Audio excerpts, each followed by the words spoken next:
Le millionnaire a décidé d'emmener la femme de ménage au bal pour plaisanter.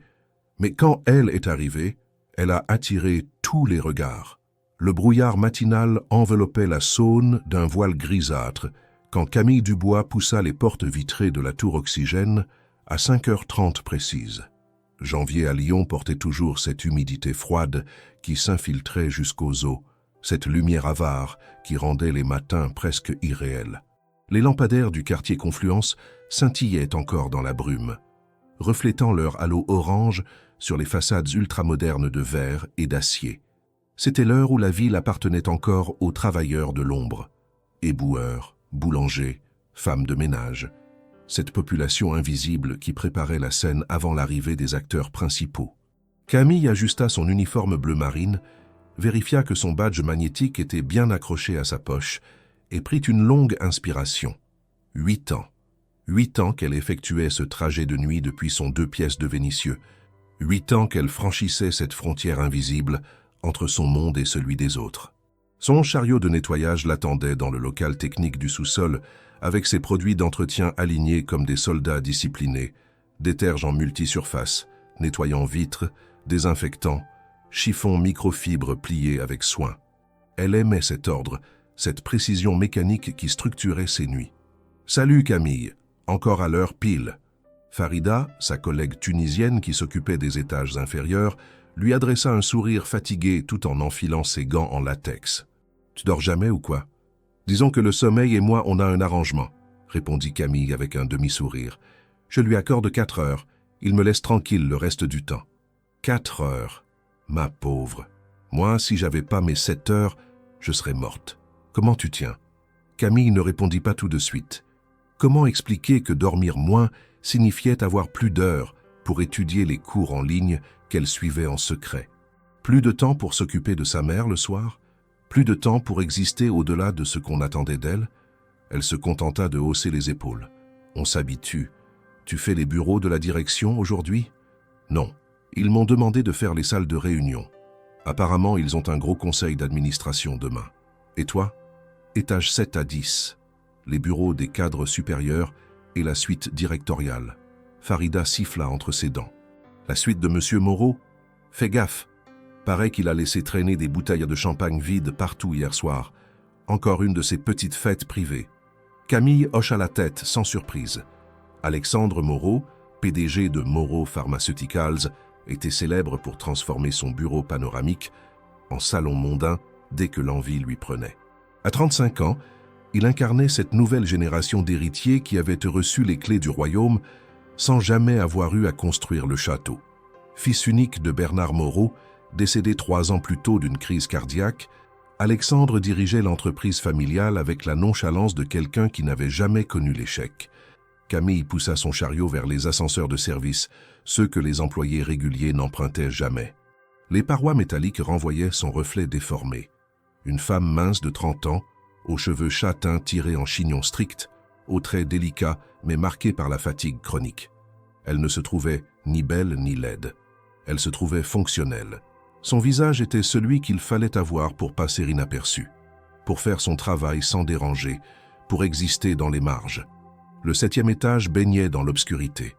Camille alluma les lumières au fur et à mesure de sa progression, créant un chemin lumineux dans l'open space désert. Les bureaux modernes de Moreau Pharmaceuticals respiraient cette élégance froide des entreprises qui ont réussi. Bois clair scandinave, fauteuils ergonomiques en cuir italien, écrans ultra plats, plantes vertes soigneusement disposées pour donner une illusion de vie. Sur les murs, des photographies en noir et blanc montraient l'histoire de l'entreprise. Le grand-père Moreau dans son premier laboratoire en 1952, l'inauguration de l'usine de Gerland en 1978, le père d'Alexandre serrant la main du président de la République lors d'une remise de médailles. Camille commença par les postes de travail des assistantes. Elle vida les corbeilles, époussetant les claviers, nettoya les surfaces. Chaque bureau racontait une histoire. Celui de Martine avec ses photos d'enfants et ses post-it couverts de listes de courses, celui de Thomas avec ses figurines Star Wars alignées comme une petite armée, celui de Sophie avec ses magazines de décoration et son parfum capiteux qui imprégnait encore l'espace. Ces gens avaient des vies, des familles, des rêves. Camille les connaissait tous sans qu'aucun d'eux ne la connaisse vraiment. À 6h15, elle arriva devant la double porte en verre opaque qui menait à la suite directoriale. Le bureau d'Alexandre Moreau occupait tout l'angle nord-ouest du bâtiment, offrant une vue panoramique sur la confluence de la Saône et du Rhône, sur le pont Raymond-Barre illuminé, sur les grues du chantier perpétuel qui redessinait le quartier. C'était l'heure magique où la nuit hésitait encore avant de céder au jour, où la ville semblait suspendue entre deux états. Camille poussa la porte et s'immobilisa. Le bureau ressemblait à un champ de bataille après la fête. 3 bouteilles de Bollinger vides trônaient sur la table basse en verre, entourées de flûtes à champagne, dont certaines portaient encore des traces de rouge à lèvres. Des assiettes avec des restes de canapé au foie gras et au saumon fumé jonchaient le canapé de cuir blanc. Une veste de costume Armani était négligemment jetée sur le dossier du fauteuil directoriel. L'odeur mélangée de champagne éventé, de parfums féminins et de cigares cubains flottait dans l'air climatisé. « Évidemment », murmura Camille pour elle-même. Elle avait développé une routine pour ces matins-là. D'abord aérée, elle ouvrit la fenêtre aux silos battante pour laisser entrer l'air glacé de janvier. Puis rassembler tous les déchets, ranger la vaisselle dans le chariot pour la descendre aux cuisines du personnel. Nettoyer les surfaces, aspirer le tapis persan, effacer toute trace de cette vie nocturne dont elle ne verrait jamais que les vestiges. Elle était en train de frotter une tache de vin rouge sur le cuir blanc quand elle l'entendit. « Vous êtes matinale ». Camille sursauta violemment, renversant presque son pulvérisateur. Alexandre Moreau se tenait dans l'embrasure de la porte de son bureau privé, vêtu d'un pantalon de costume froissé et d'une chemise blanche déboutonnée. Ses cheveux bruns habituellement parfaitement coiffés partaient dans tous les sens. Une barbe de 2 jours ombrait sa mâchoire et ses yeux bleu-gris étaient injectés de sang. Il avait manifestement passé la nuit là. « Excusez-moi, monsieur Moreau », balbutia Camille, sentant ses joues s'empourprer. « Je ne savais pas que vous étiez là. Je peux revenir plus tard si… »« Non, non, continuez », l'interrompit-il d'un geste vague de la main. Il se dirigea vers la machine à café high-tech, installée dans un coin du bureau, une Marzocco qui coûtait probablement plus que le salaire annuel de Camille.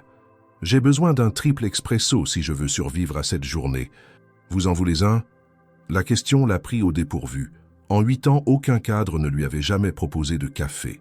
Elle n'était pas censée exister en tant que personne, seulement en tant que fonction. « C'est gentil, mais je dois finir mon travail. »« Comme vous voulez. » Alexandre se prépara son café avec des gestes maladroits, renversant quelques grains sur le comptoir immaculé que Camille venait de nettoyer. Il but la première gorgée comme si c'était un médicament salvateur, fermant les yeux avec un soupir de soulagement. Camille reprit son nettoyage, hyper consciente de sa présence. D'habitude, elle travaillait dans un silence complet, presque méditatif. Là, chaque mouvement lui semblait amplifié, maladroit. Elle sentait son regard sur elle, ce qui était déjà inhabituel. Les gens comme Alexandre Moreau ne regardaient pas les gens comme elle. « Vous travaillez ici depuis longtemps ?» demanda-t-il soudain, s'installant dans son fauteuil directoriel et faisant pivoter celui-ci vers les fenêtres. « 8 ans, monsieur. 8 ans. Et je ne vous ai jamais vraiment vu. Enfin, je veux dire, j'ai dû vous croiser, mais… » Il s'interrompit, semblant réaliser l'étrangeté de son propre aveu. « Comment vous appelez-vous ?»« Camille. Camille Dubois. »« Camille, » répéta-t-il comme s'il testait le mot. « Vous savez, Camille, je suis assis dans ce fauteuil tous les jours. Je regarde cette vue magnifique et je me demande souvent ce que je fous là. » Le tutoiement était venu naturellement, comme s'ils avaient 20 ans et se rencontraient dans un bar étudiant. Camille ne sut pas comment réagir. Était-ce une confidence sincère ou simplement les divagations alcoolisées d'un homme qui n'avait pas dormi ? « Vous dirigez une entreprise qui emploie 3000 personnes, » répondit-elle prudemment, continuant à ranger les bouteilles vides. « Ce n'est pas rien. » Alexandre émit un rire sans joie. « Je ne dirige rien du tout.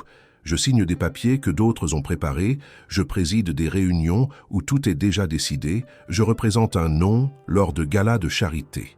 Mon grand-père a bâti cette entreprise avec ses mains. Mon père l'a développée avec son intelligence. Moi, je me contente de ne pas tout foutre en l'air. » Il se tut, semblant surpris par sa propre franchise. Camille ne dit rien. Elle avait appris depuis longtemps que les riches aimaient parfois se confier aux invisibles, comme on parle à un psy ou à un prêtre, sachant que les confidences ne sortiraient pas de ces murs. Vous avez passé une bonne soirée au moins » risqua-t-elle, essayant de détendre l'atmosphère. « Une bonne soirée » Alexandre ricana. « J'ai invité des gens que je connais depuis la maternelle. On a bu du champagne hors de prix, on a ri de blagues qui ne sont pas drôles. Et à la fin, je me suis retrouvé seul dans mon bureau à me demander pourquoi tout me semble si vide. Oui, une excellente soirée. » Un silence inconfortable s'installa. Camille finissait de nettoyer la table basse quand Alexandre reprit d'une voix plus douce « Et vous, qu'est-ce que vous faites quand vous ne nettoyez pas les dégâts des autres ? Je m'occupe de ma mère, elle est malade. Je suis désolé. C'est grave ? Sclérose en plaques. Elle a besoin d'aide pour les gestes quotidiens. » Alexandre hocha lentement la tête. « Mon père est mort il y a 3 ans. Crise cardiaque. Il avait 58 ans. Un matin, il était là, le soir, il n'était plus là. Juste comme ça. Je suis désolé. Ne le soyez pas. On n'était pas très proches. Il passait sa vie au bureau, moi j'étais en pension en Suisse. On se voyait à Noël et pendant les grandes vacances. C'était un étranger poli qui se trouvait être mon père. » Camille ne savait pas quoi répondre. Cette conversation dérivait dans des eaux dangereuses, franchissant des lignes qui n'auraient jamais dû être franchies. Elle était une employée de ménage. Il était son patron, indirect, certes, mais patron quand même. Pourtant, quelque chose dans le ton d'Alexandre, dans cette vulnérabilité matinale, l'empêchait de se refermer complètement. « Votre mère, elle est comment ?» demanda-t-il soudain. « Comment ça ? Je veux dire, c'est le genre de mère qui vous demande comment s'est passée votre journée. Qui se souvient de vos plats préférés? Qui s'inquiète si vous rentrez tard ?» Camille sourit malgré elle. « Oui, tout ça. Même maintenant qu'elle peut à peine bouger, elle s'inquiète pour moi. Elle me dit toujours que je travaille trop, que je devrais sortir davantage, rencontrer des gens. Elle a raison. Peut-être, mais les factures médicales ne se paient pas toutes seules. » Alexandre sembla réfléchir à quelque chose, son regard errant sur les toits de Lyon qui commençaient à se dessiner dans la lumière grisâtre de l'aube. Puis il se leva brusquement, comme s'il venait de prendre une décision. « Écoutez, Camille, je dois me préparer pour une journée interminable. Merci pour... » Il fit un geste vague, englobant le bureau propre. « Vous savez, c'est mon travail, Monsieur Moreau. » « Alexandre. Appelez-moi Alexandre. Monsieur Moreau, c'était mon père. » Il disparut dans son bureau privé, laissant Camille seule avec ses pensées troublées. Cette conversation n'aurait jamais dû avoir lieu. Elle le savait. Mais quelque chose s'était passé dans cet échange matinal, une fissure dans le mur invisible qui séparait leur monde. À 8 heures, Camille était de retour à Vénissieux, dans l'appartement du 3e étage d'une bar HLM des années 70, qu'elle partageait avec sa mère. L'immeuble avait connu des jours meilleurs. La peinture s'écaillait sur les façades, les boîtes aux lettres étaient recouvertes de tags, l'ascenseur était en panne 1 semaine sur 2, mais c'était chez elle. Le quartier avait mauvaise réputation dans les médias lyonnais, mais Camille y avait grandi. Elle en connaissait les codes, les solidarités, les dangers aussi. Elle trouva sa mère éveillée, assise dans son fauteuil roulant électrique, devant la fenêtre du salon qui donnait sur le parc de Paris-Ly. Françoise Dubois avait 56 ans, mais en paraissait 10 de plus. La maladie l'avait attaquée progressivement depuis 15 ans, grignotant sa motricité, sa coordination, sa force. Pourtant, son esprit restait vif. Ses yeux noisettes pétillaient d'intelligence et d'humour. « Alors, ma chérie, comment était ton concert nocturne chez les Richard ?» demanda Françoise avec un sourire ironique. Camille embrassa sa mère sur le front, prit sa veste et prépara le petit déjeuner. Thé noir, tartines de pain complet, confiture maison de prunes que leur voisine Madame Ferreira leur avait offerte. Comme d'habitude, j'ai rendu invisible ce qui était visible. J'ai effacé les traces de vie que je ne vivrai jamais. Toujours aussi poétique le matin, remarqua Françoise. Quelque chose s'est passé. Je te connais. Camille hésita, puis raconta sa conversation avec Alexandre Moreau. Sa mère l'écouta attentivement, hochant la tête de temps en temps. Ce garçon cherche quelque chose, conclut-elle finalement. Fais attention, ma chérie. Les gens comme lui, quand ils s'ennuient dans leur cage dorée, ils cherchent parfois des distractions. Maman, tu crois vraiment que je suis si naïve? C'était juste une conversation bizarre. Demain, il ne se souviendra même pas de mon nom. Peut-être, ou peut-être pas. Françoise but une gorgée de thé. Tu sais ce que j'ai appris dans ma vie? Les rencontres importantes arrivent toujours quand on ne s'y attend pas. Camille sourit. Sa mère avait toujours eu ce côté romantique qui contrastait avec la dureté de leur réalité quotidienne. Françoise avait été professeure de lettres au collège avant que la maladie ne l'oblige à prendre une retraite anticipée. Elle avait élevé Camille seule après le départ du père, un ingénieur qui avait refusé d'assumer sa paternité. Elles avaient survécu à deux, dans un équilibre précaire, mais solide. « Je vais dormir quelques heures », annonça Camille. « Madame Ferreira passe à 11 heures pour t'aider à déjeuner. »« Oui, ma chérie, va te reposer, tu es épuisée. » Mais le sommeil ne vint pas facilement. Allongée dans sa chambre minuscule, Camille ne parvenait pas à chasser de son esprit l'image d'Alexandre Moreau, debout dans son bureau, regardant la ville avec ce mélange de désespoir et d'ennui. Il y avait quelque chose de pathétique et d'étrangement humain dans ce spectacle. Les riches aussi étaient malheureux, apparemment. Juste d'une manière différente, plus confortable. Elle finit par s'endormir vers 10 heures, pour se réveiller en sursaut à 13 heures au son de son téléphone. C'était Farida. « Camille, tu es au courant ?»« Au courant de quoi ?»« L'entreprise organise un gala de charité le mois prochain, le fameux bal d'hiver de la Chambre de commerce de Lyon. Apparemment, Moreau Pharmaceuticals est le sponsor principal cette année. Et alors ? Alors ils ont besoin de personnel supplémentaire pour le service. Ils paient double. Tu es intéressé ? Camille réfléchit rapidement. Le double du tarif horaire signifiait pouvoir payer les nouvelles prescriptions de sa mère sans entamer leurs maigres économies. Oui, je suis intéressé. Les jours suivants s'écoulèrent dans leur routine habituelle. Camille ne recroisa pas Alexandre Moreau. Il avait repris ses horaires de bureau normaux, arrivant à 10 heures et repartant à 18 heures pour ses obligations mondaines. Mais elle sentait quelque chose de changé dans l'atmosphère de la suite directoriale. Des fois, elle trouvait une tasse de café propre laissée sur le comptoir, comme si quelqu'un avait pensé à elle. D'autres fois, c'était un post-it avec « Merci » écrit à la main, signé simplement « A ». Puis vint le lundi où tout bascula. Camille nettoyait l'open space du 7e étage quand elle entendit des éclats de voix provenant de la salle de réunion principale. La porte était entr'ouverte, laissant filtrer des bribes de conversation. « Tu deviens pathétique, Alexandre. » C'était une voix féminine, cassante, aristocratique. « Même pour toi, c'est un nouveau niveau de médiocrité. Claire, je t'ai demandé de venir pour parler du gala, pas pour me faire la morale. » Claire. Camille connaissait ce nom. Claire Beaumont, héritière d'une dynastie de vignerons bourguignons, ancienne petite amie d'Alexandre selon les ragots du personnel. Grande, blonde, toujours impeccablement habillée. Le genre de femme qui entrait dans une pièce comme si elle en était propriétaire. Le gala. Parlons-en. Tu as vu la liste des invités? Il y a plus de politiciens que de donateurs réels. C'est devenu une opération de communication. C'est exactement ce que c'est censé être. Non, c'était censé être une soirée élégante pour l'élite lyonnaise. Maintenant, c'est un cirque médiatique. Et devine quoi? J'ai entendu une rumeur absolument délicieuse. Je n'ai pas le temps pour tes rumeurs. Oh, celle-là va t'intéresser. Apparemment, tu cherches une cavalière pour le bal. Et pas n'importe laquelle. Quelqu'un d'inhabituel. Un silence. Camille se rapprocha imperceptiblement de la porte. Je ne vois pas de quoi tu parles. Vraiment?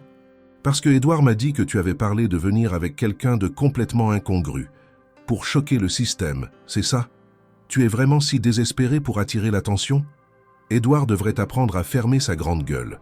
Alors c'est vrai? La voix de Claire était maintenant teintée d'un mélange de mépris et de curiosité. Tu vas vraiment te ridiculiser en public? Alexandre, je sais que tu traverses ta petite crise existentielle, mais il y a des limites. Le bal d'hiver n'est pas l'endroit pour jouer aux rebelles. Et si je n'avais pas envie de jouer le jeu cette année? Si j'en avais marre de défiler avec les mêmes filles interchangeables qui ne s'intéressent qu'à mon nom de famille? Alors trouve-toi une thérapie, mais ne transforme pas notre événement annuel en spectacle de cirque. Notre événement? Tu parles comme si tu l'avais créé. Ma famille fait partie du comité d'organisation depuis 3 générations. Oui, c'est notre événement, et je ne te laisserai pas le transformer en farce. Camille entendit des pas se rapprocher et se replongea rapidement dans son nettoyage, feignant de n'avoir rien entendu. La porte s'ouvrit brutalement et Claire Beaumont sortit en trombe, ses talons claquant sur le sol avec une violence calculée. Elle passa devant Camille sans même la voir, le visage crispé par la colère. Alexandre apparut quelques secondes plus tard, l'air épuisé. Quand il aperçut Camille, quelque chose passa dans son regard. Surprise, gêne, puis une sorte de résolution. « Camille, Monsieur Moreau, vous avez entendu ?» Elle hésita, puis décida que le mensonge serait pire. Un peu. Je ne voulais pas écouter, mais Claire a le don de remplir n'importe quel espace avec sa voix. Il eut un sourire là. « Vous travaillez ce soir ?»« Jusqu'à 13 heures. Vous pourriez passer à mon bureau avant de partir ? J'aimerais vous parler de quelque chose. » Le cœur de Camille se serra. Allait-il la licencier pour avoir écouté leur conversation? Bien sûr. À 12h50, elle frappa timidement à la porte de la suite directoriale. Alexandre était au téléphone mais lui fit signe d'entrer. Il conclut rapidement sa conversation et raccrocha. « Asseyez-vous, s'il vous plaît. » Camille s'assit sur le bord du canapé de cuir blanc, les mains crispées sur ses genoux. Alexandre s'installa en face d'elle, dans un des fauteuils design qui devait coûter une petite fortune. « Je vais être direct avec vous, ce que vous avez entendu tout à l'heure. Claire ne délirait pas complètement. J'ai eu une idée stupide, probablement sous l'influence de l'alcool, et maintenant je me retrouve dans une situation compliquée. Je ne comprends pas. Le bal d'hiver, c'est dans 3 semaines, l'événement le plus select de Lyon. Industriels, politiciens, aristocratie locale, toute l'élite se rassemble pour une soirée de gala dans le décor magnifique de l'Hôtel-Dieu rénové. Orchestre, champagne millésimé, robes de créateurs, bijoux qui coûtent de plus cher que des maisons. Vous voyez le tableau? Je vois. Lors d'une soirée chez Édouard, un ami, enfin, quelqu'un que je connais depuis l'enfance, j'ai dit quelque chose. Une provocation. J'ai dit que je viendrais au bal avec quelqu'un qui ne fait pas partie de notre petit cercle fermé. Quelqu'un de réel. Camille sentit un malaise grandissant l'envahir. Elle commençait à comprendre où il voulait en venir. Évidemment, ils ont tous ri. Ils m'ont traité de menteur, ont parié que je finirais par venir avec une de mes ex habituelles ou seule. Et maintenant, ça s'est transformé en un truc bizarre. Édouard a lancé le défi officiellement. Si je viens seul ou avec quelqu'un de notre monde, je dois verser 100 000 € à l'association caritative de Claire. 100 000 €? Ce n'est pas l'argent le problème, c'est l'humiliation. C'est le fait qu'ils me prennent pour un type qui parle beaucoup mais n'agit jamais. Il se passa une main dans les cheveux, geste qu'elle commençait à reconnaître comme un signe de nervosité. Et là, ce matin, j'ai eu une idée, encore plus stupide que la première. Le silence s'étira. Camille attendait, le cœur battant. « Je voudrais que vous m'accompagniez au bal. » Les mots flottèrent dans l'air climatisé comme des bulles de savon fragile. Camille cligna des yeux, certaine d'avoir mal entendu. « Excusez-moi. Écoutez, je sais que ça paraît fou. Ça l'est probablement. Mais pensez-y. Ce serait parfait. Vous êtes exactement ce qu'ils n'attendent pas. Vous êtes réel. Vous travaillez dur. Vous n'avez aucun lien avec notre petit monde pourri. Votre présence là-bas serait un véritable pied de nez à toute cette hypocrisie. » Camille se leva brusquement, sentant la colère monter. « Vous voulez m'utiliser comme... Quoi? Une provocation? Un accessoire pour gagner votre stupide pari? Non. Enfin, oui. Au début, c'était ça. Mais après notre conversation de l'autre matin, j'ai réalisé que vous étiez exactement le genre de personne qui devrait être à ce bal. Quelqu'un qui a vraiment accompli quelque chose dans sa vie, qui se bat tous les jours. Pas ces parasites qui vivent sur l'argent de leurs arrière-grands-parents. Vous ne me connaissez même pas. Je sais, c'est vrai. Mais je voudrais vous connaître. Et je voudrais. Il chercha ses mots. Je voudrais arrêter de vivre dans cette bulle. Vous seriez rémunéré, évidemment. Disons, 5 000 € pour la soirée. Vous croyez vraiment que je vais me laisser acheter? La voix de Camille tremblait de rage et d'humiliation. Que je vais accepter d'être votre petit jouet pour amuser vos amis milliardaires? Ce n'est pas ça. C'est exactement ça. Elle se dirigea vers la porte. Trouvez quelqu'un d'autre pour votre cirque, monsieur Moreau. Moi, je retourne à ma vie réelle. Elle claqua la porte derrière elle, tremblante de colère. Comment avait-elle pu penser, ne serait-ce qu'une seconde, qu'Alexandre Moreau était différent des autres? Il n'était qu'un gosse de riche qui s'ennuyait et cherchait un nouveau jouet. Pendant 2 jours, Camille évita soigneusement la suite directoriale. Elle échangea ses horaires avec une collègue, prétextant un problème familial. Elle ne voulait pas le revoir, ne voulait pas entendre ses explications ou ses excuses. L'incident l'avait ébranlée plus qu'elle ne voulait l'admettre, non pas à cause de l'insulte en elle-même, mais parce qu'elle avait commencé à le voir différemment, à le voir comme un être humain et non plus comme un simple représentant de cette classe qu'elle nettoyait en silence. Mais le mercredi soir, alors qu'elle rentrait chez elle épuisée, Elle trouva un colis devant sa porte. Un grand carton élégant, sans adresse d'expéditeur. À l'intérieur, une lettre manuscrite sur un papier épais et quelque chose d'enveloppé dans du papier de soie. « Chère Camille, je me suis comporté comme un idiot. Pire, comme exactement le genre de personne que je prétends mépriser. Vous aviez raison. Ma proposition était insultante, réductrice et révélait tout ce qui ne va pas chez moi. Mais laissez-moi vous expliquer quelque chose. Pendant des années, j'ai fait semblant. Semblant d'être heureux, semblant de m'intéresser à mon travail. Semblant d'apprécier les gens qui m'entourent. J'ai joué le rôle qu'on attendait de moi. Et puis il y a eu cette conversation avec vous, à l'aube, dans mon bureau. 5 minutes où j'ai été honnête avec quelqu'un. 5 minutes où je ne faisais pas semblant. Je ne vous demande plus de venir au bal pour gagner un pari stupide. Je vous le demande parce que vous êtes la seule personne que j'ai rencontrée ces dernières années qui m'a donné envie d'être meilleur. Dans ce paquet, il y a un livre, pas un cadeau, pas une tentative de corruption, juste quelque chose que je pense que vous aimerez, parce que votre mère était professeure de lettres et que vous avez probablement hérité de son amour pour la littérature. Si vous acceptez de me revoir, je serai demain au Café des Fédérations, 8 rue du Major Martin, à 14 heures. Si vous ne venez pas, je comprendrai, et je ne vous dérangerai plus jamais. » Alexandre Camille déplia le papier de soie avec des mains tremblantes. C'était une édition originale de Le deuxième sexe de Simone de Beauvoir, datant de 1949, en parfait état. La page de garde portait une dédicace de l'auteur elle-même. Ce livre valait une fortune. « Ma chérie, qu'est-ce que c'est ?» La voix de sa mère l'attira de sa stupeur. Camille lui tendit la lettre et le livre. Françoise lut lentement, ses yeux s'écarquillant à mesure qu'elle progressait. « Mon Dieu, murmura-t-elle finalement, ce garçon est soit complètement fou, soit... Soit quoi? Soit il est sincère. » Françoise caressa la couverture du livre avec révérence. « Camille, tu sais ce que ça vaut? Je ne peux pas accepter, c'est trop. Ce n'est pas la question. La question est, que vas-tu faire demain à 14 heures? » Camille passa la nuit à tourner en rond dans sa chambre, le livre posé sur sa table de chevet, comme une accusation silencieuse. Qu'est-ce qu'Alexandre Moreau voulait vraiment? Pourquoi s'intéressait-il soudain à elle? Et surtout, que voulait-elle, elle? Le lendemain, à 13h50, elle se retrouva devant le Café des Fédérations, un bouchon lyonnais traditionnel du vieux Lyon, avec ses nappes à carreaux rouges et blancs, son ambiance chaleureuse de bistrot populaire. Alexandre était déjà là, assis à une table près de la fenêtre, 2 tasses de café devant lui. Il portait un simple jean et un pull col roulé noir. Elle ne l'avait jamais vu habillé aussi simplement. Quand il la vit entrer, son visage s'illumina d'un soulagement palpable. « Vous êtes venu. Je suis venu pour vous rendre votre livre. » Camille posa le précieux volume sur la table. « Je ne peux pas accepter. Ce n'est pas un cadeau, c'est un prêt.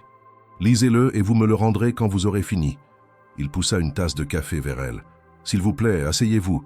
5 minutes. » Camille hésita, puis s'assit. Le café était exactement comme elle l'aimait, noir, fort, sans sucre. « Comment vous savez que je bois mon café comme ça? Vous laissez toujours votre thermos dans votre chariot. J'ai regardé. » Il eut un sourire penaud. « Je sais, c'est bizarre. C'est un peu flippant, oui. D'accord, je reformule. J'ai été obsessionnellement attentif aux détails vous concernant parce que vous êtes la première personne en des années à me parler comme à un être humain normal et non comme à un distributeur automatique de billets. C'est mieux ?» Malgré elle, Camille sourit. Pas vraiment. Ils se turent un moment, buvant leur café dans un silence qui n'était plus vraiment inconfortable. « Pourquoi moi ?»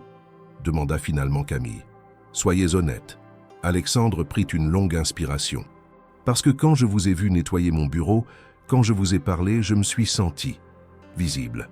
Pas comme Alexandre Moreau, l'héritier, pas comme le PDG. Juste comme un type qui ne sait pas trop ce qu'il fait de sa vie. Et vous ne m'avez pas jugé. Vous avez juste écouté. Et le bal? Le pari? Je vais être totalement honnête. Au début, oui, c'était pour ça. Pour les choquer, pour prouver quelque chose. Mais maintenant, je me dis que ce serait une façon de vous montrer ce monde, de vous montrer ce qu'il y a derrière le rideau. Et peut-être, égoïstement, j'espère que vous me montrerez comment voir ce monde différemment. Ce n'est pas un film romantique, Alexandre.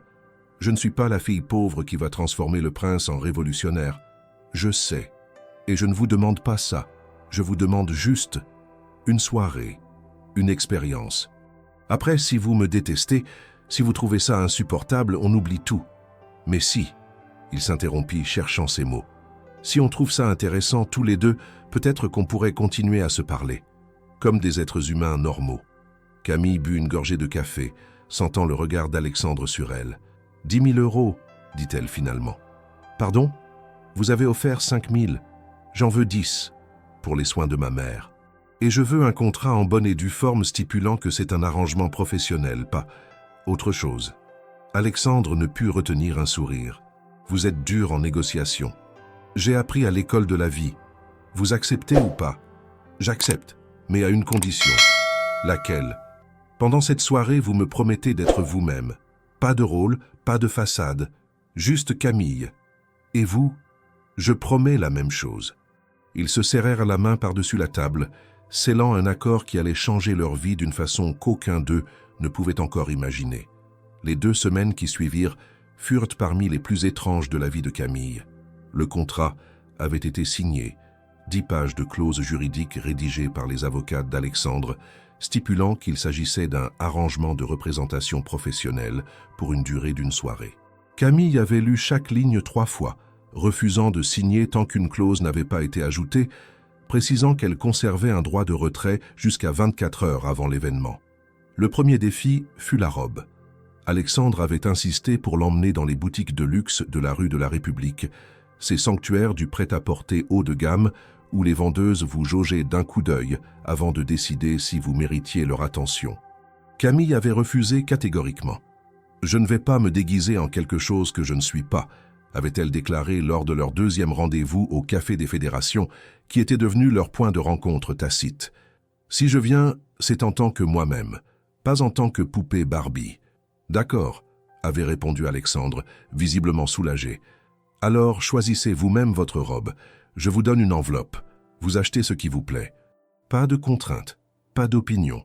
Je ne veux pas de votre argent pour la robe. » Camille. « Non. J'ai accepté d'être payé pour ma présence, pas pour me transformer. Si je viens, je porte une robe que je peux m'offrir. Point final. » Alexandre avait appris à ne pas argumenter quand elle prenait ce ton.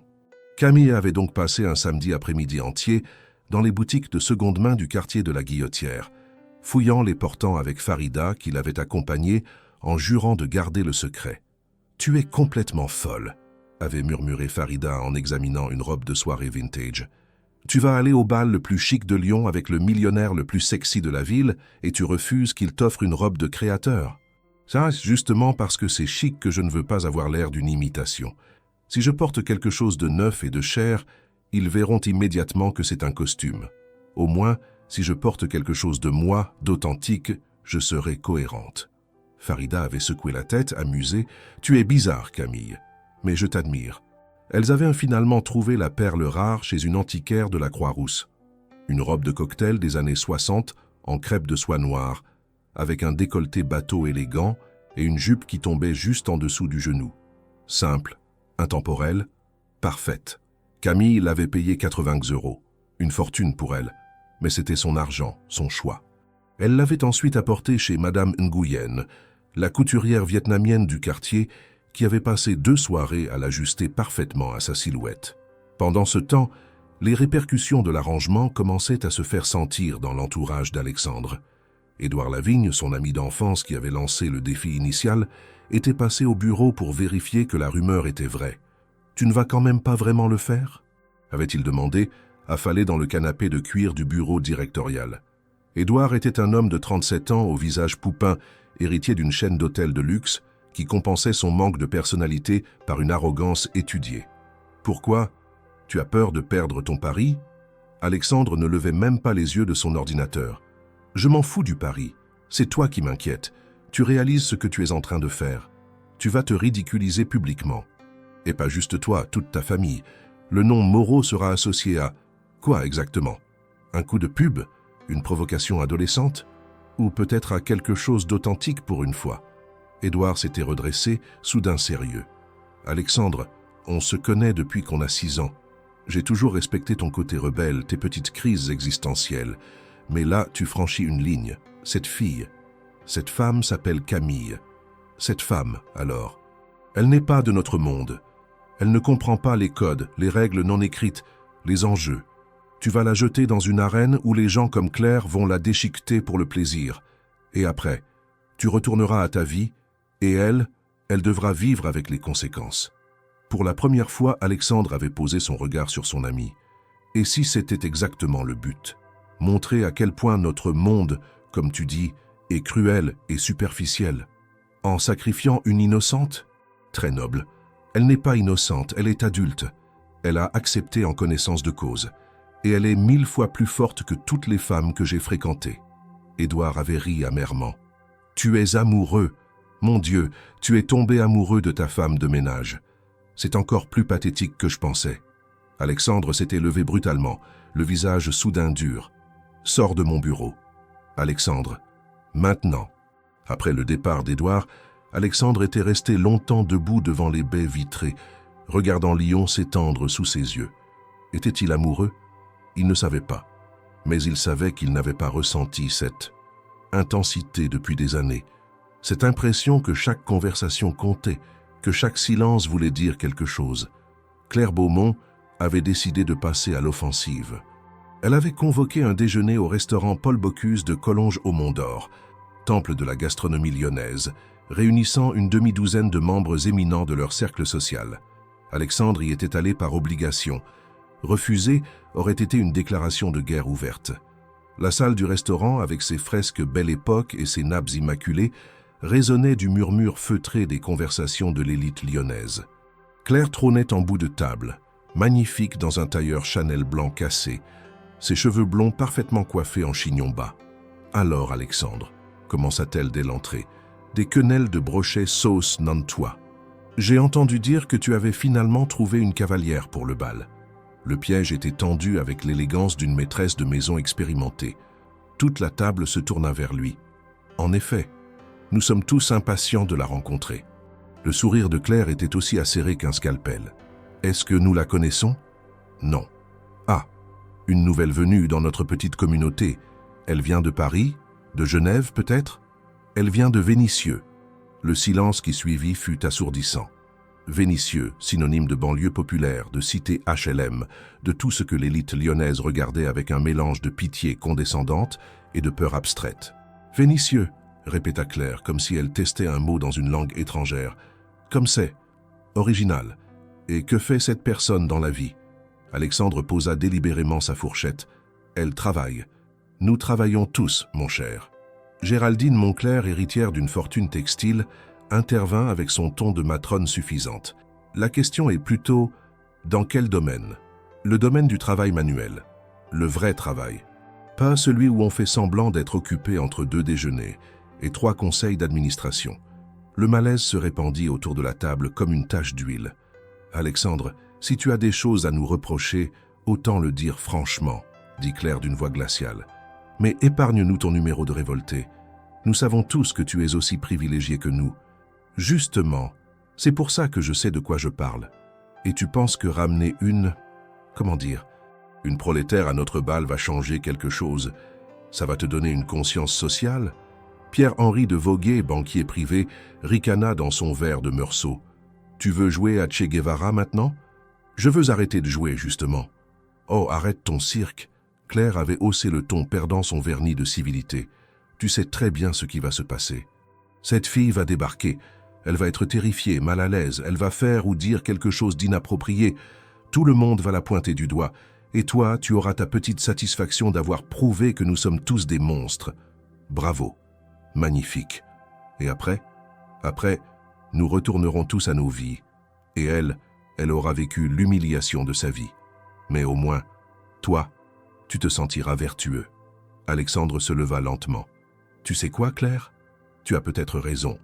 Peut-être que c'est exactement ce qui va se passer. Mais au moins, j'aurai essayé quelque chose d'authentique. Vous continuerez à tourner en rond dans votre aquarium doré en vous demandant pourquoi vous vous sentez si vide. » Il jeta sa serviette sur la table et sortit du restaurant sous les regards médusés. Dans sa voiture, les mains tremblantes sur le volant, il se demanda si Claire n'avait pas touché juste.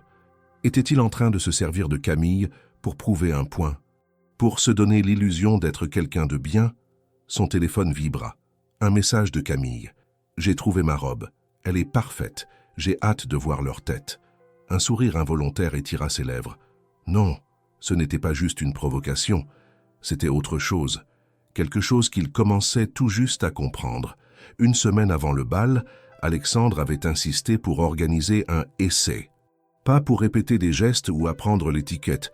Il savait que Camille détesterait ça, mais simplement pour qu'elle se fasse une idée de l'environnement. Ils s'étaient retrouvés un dimanche après-midi à l'Hôtel-Dieu, le magnifique bâtiment du XVIIe siècle, transformé en hôtel de luxe, où se tiendrait le bal. Le grand dôme, avec ses fresques baroques et sa coupole vertigineuse, serait le théâtre de la soirée. Camille était arrivée en jean et blouson, ses cheveux détachés pour une fois, et Alexandre avait été frappé par sa beauté naturelle, pas la beauté retouchée et maquillée des femmes de son monde, mais quelque chose de plus brut, de plus vrai. « Waouh !» murmura-t-elle en entrant dans le grand dôme vide. Sa voix résonna sous la coupole peinte. « C'est impressionnant. Attends de voir ça avec 300 personnes en tenue de gala, un orchestre de 20 musiciens et assez de champagne pour remplir la saône. » Camille fit lentement le tour de la salle, touchant les colonnes de marbre, admirant les fresques. « Tu sais ce qui est fou? Mon arrière-grand-mère a peut-être nettoyé ses sols. Elle travaillait ici quand c'était encore un hôpital. »« Vraiment? » ?»« Oui. Elle est arrivée d'Italie dans les années 30, sans rien. Elle a fait des ménages toute sa vie. Ma grand-mère aussi. Ma mère a été la première de la famille à avoir un diplôme. Et moi? » Elle eut un rire sans joie. « Moi, je suis revenue au point de départ, femme de ménage, comme mes ancêtres. Tu es bien plus que ça. » « Aux yeux de qui? Aux tiens ?» Elle se tourna vers lui. « Alexandre, sois honnête avec moi. Qu'est-ce que tu attends vraiment de cette soirée ?» Il s'approcha, plongeant son regard dans le sien. « Je ne sais pas. Au début, je voulais les choquer, prouver que j'étais différent.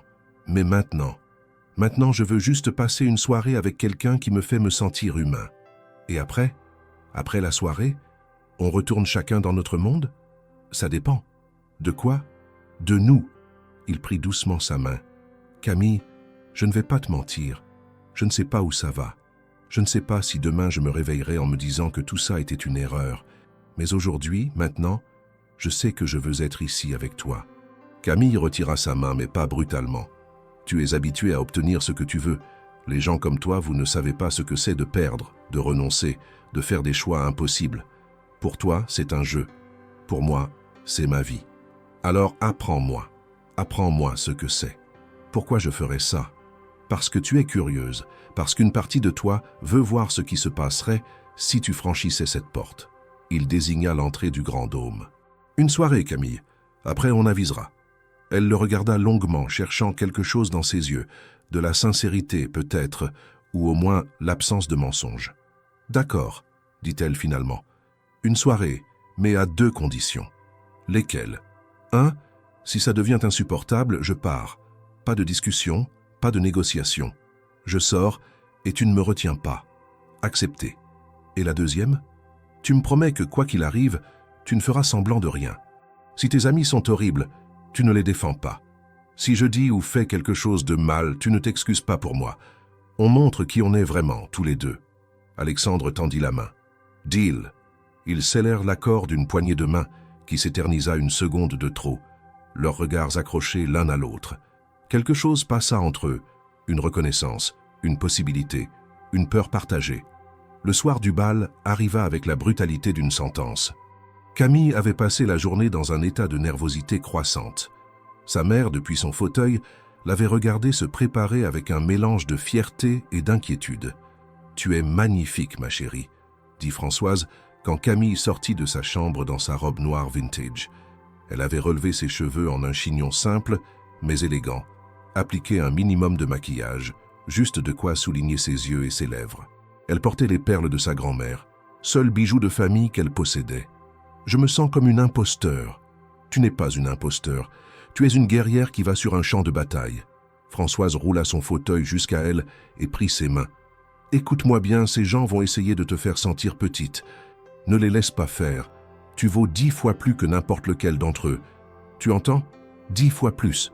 Maman, promets-le-moi. » Promets-moi que tu te souviendras qui tu es.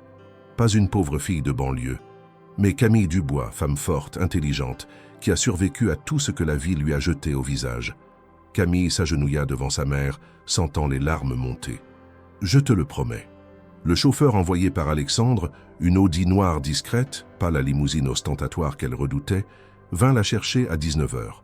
Le trajet de Vénissieux au centre-ville lui parut à la fois trop court et interminable.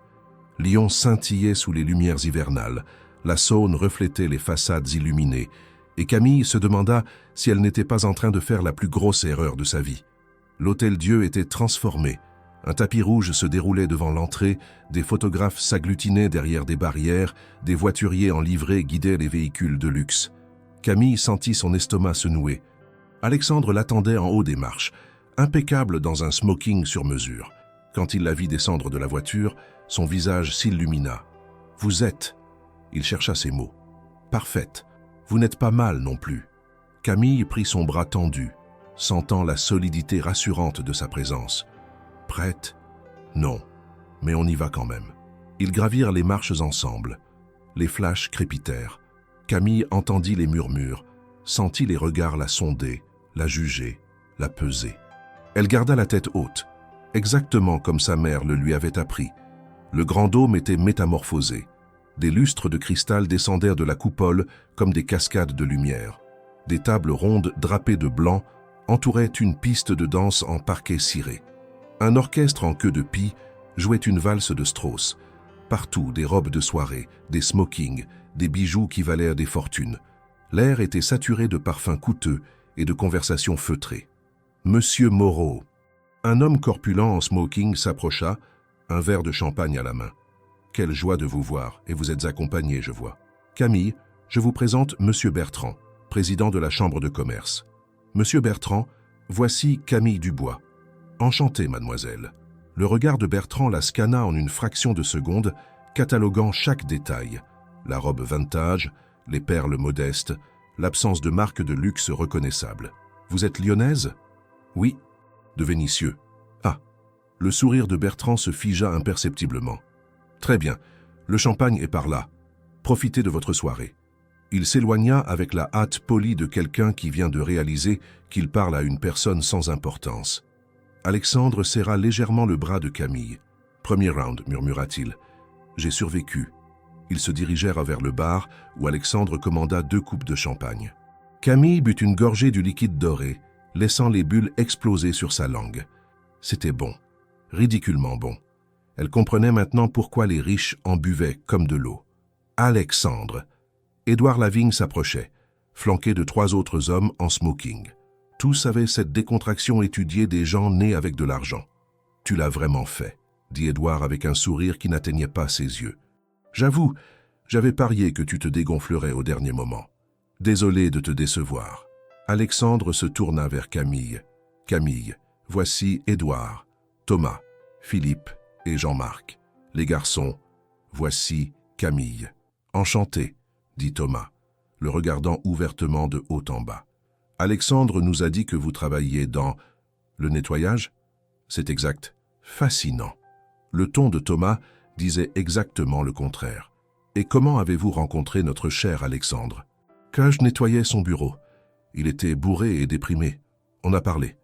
Camille but une gorgée de champagne, savourant leur expression choquée.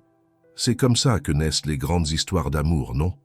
Un silence stupéfait accueillit sa réponse. Puis Édouard éclata de rire, un rire authentique cette fois. « J'aime bien celle-là, Alexandre. Elle a du cran. »« Je sais. » Mais le répit fut de courte durée. Claire Beaumont fit son entrée tel un navire de guerre entrant au port. Elle portait une robe bustier Dior rouge sang, ses cheveux blonds cascadant sur ses épaules nues, un collier de diamants étincelant à son cou.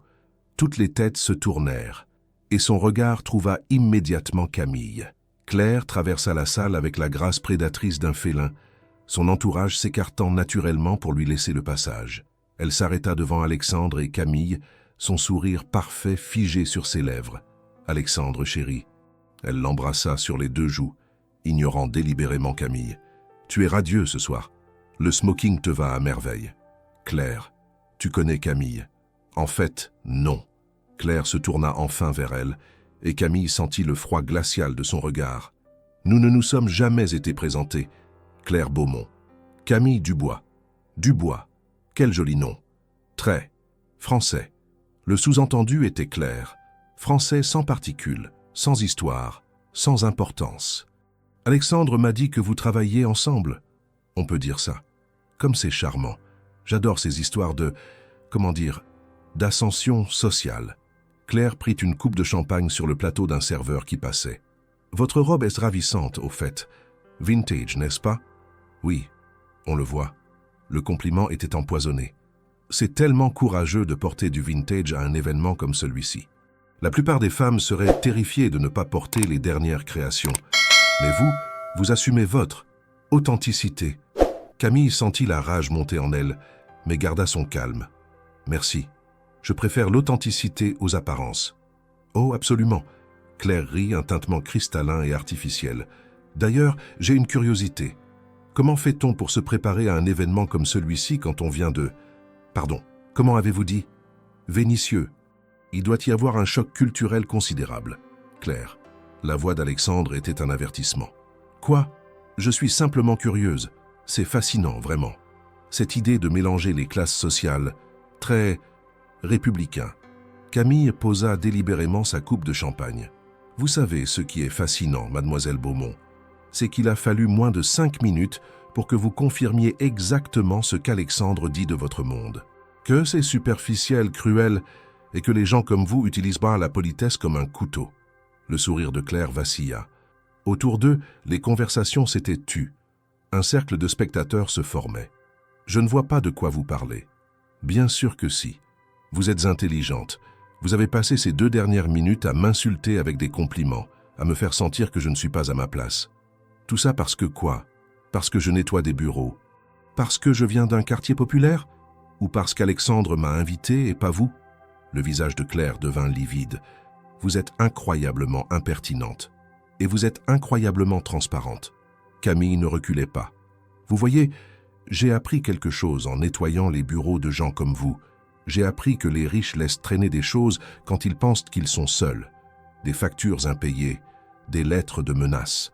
Des preuves que tout ce vernis de respectabilité cache souvent quelque chose de pourri. Comment osez-vous?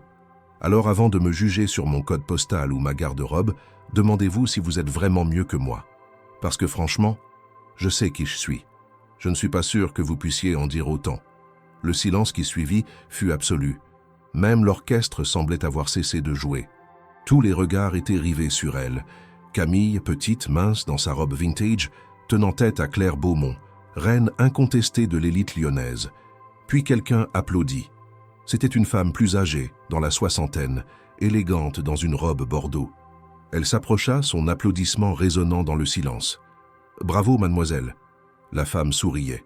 « Je suis Marguerite Delacroix. Et je peux vous dire qu'en 40 ans de participation à ce bal, je n'ai jamais entendu quelqu'un dire la vérité aussi clairement. » D'autres applaudissements suivirent, timides d'abord, puis plus assurés. Pas tout le monde. Beaucoup regardaient avec désapprobation ou choc, mais assez pour briser le moment. Claire tourna les talons et s'éloigna, le dos raide, ses amis se précipitant à sa suite comme une garde prétorienne. Alexandre prit la main de Camille. « Tu es incroyable. Je viens peut-être de nous faire virer. Ça vaudrait le coup. » Le reste de la soirée fut surréaliste. L'altercation avec Claire avait créé des ondes de choc dans l'assemblée. Certains évitaient ostensiblement Camille et Alexandre. D'autres, au contraire, cherchaient à les approcher, curieux ou admiratifs. Marguerite Delacroix, la femme qui avait applaudi, s'avéra être la veuve d'un ancien ministre. Elle invita Camille et Alexandre à leur table où elle régalait ses convives de souvenirs caustiques sur les hypocrisies de l'élite française. « Ma chère enfant, dit-elle à Camille en lui servant du vin blanc, vous avez fait ce que j'aurais voulu faire pendant 40 ans. Claire Beaumont est une harpie. Belle, certes, mais une harpie quand même. Elle a toujours cru que l'argent et le nom lui donnaient le droit de traiter les autres comme des laquais. Je n'aurais peut-être pas dû être si direct. Baliverne. La directivité, c'est tout ce que ces gens comprennent. Ils sont habitués aux courbettes et à la servilité. Quelqu'un qui leur tient tête, ça les déstabilise. » Marguerite se pencha vers elle, confidentielle. « Entre nous, la famille Beaumont est au bord de la faillite. Les vignobles perdent de l'argent depuis 5 ans. Tout ce luxe, C'est du crédit. Claire joue un rôle, comme vous l'avez si bien dit. La révélation surprit Camille. Elle regarda Alexandre qui semblait aussi étonné qu'elle. « Je ne savais pas, avoua-t-il. Personne ne sait. Enfin, personne ne dit. C'est différent. » Marguerite sourit. « Dans notre monde, on fait semblant jusqu'à ce que la banque vienne saisir le château. C'est une question d'honneur. » Le dîner fut servi.